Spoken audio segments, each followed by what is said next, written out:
taken more oaths to the Constitution at this point than I can remember, both in the Navy as a federal prosecutor, now as a member of Congress. And this is completely unacceptable.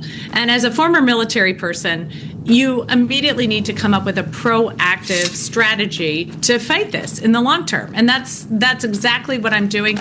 The idea of expanding state power, I think, is really important in this space to move into some of those vacuums that Trump has exploited so well.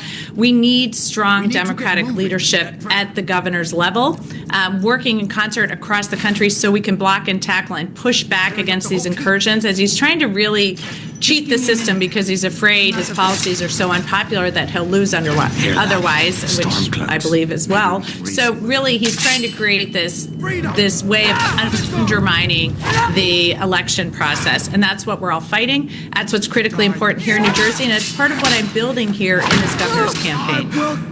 So would you be open to seeing how the maps could be redrawn in New Jersey if we get to a point where it's become so clear that the Republicans are not willing to allow any of the voters to actually choose their elected officials, but the other way around, and where they're creating environments where it's scientifically engineered so that Democrats are not capable of winning the House, given the way that they're usurping power in these states?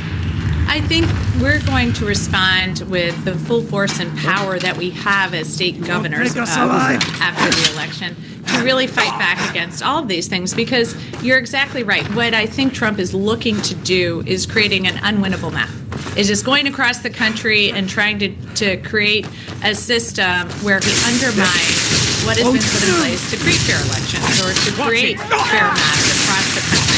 And in that case, we're going to have to use the power we have to fight back against that. And that includes, all of the tools we have to ensure we're standing up strongly.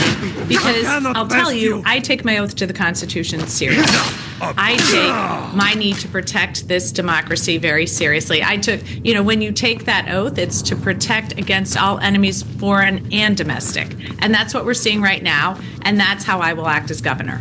What would your message to other governors be on the Republican side who have been given these edicts by Donald Trump, like Greg Abbott, and those people, rather than kind of zealously guarding the autonomy that they have as governors of their respective states, instead just kowtowing to Trump at his every turn? He says that he's entitled to 5 seats. Greg Abbott says, sure, no problem, here you go. Yeah, that's not New Jersey, right? So, and that's exactly what my opponent's saying, is that he's going to do whatever Trump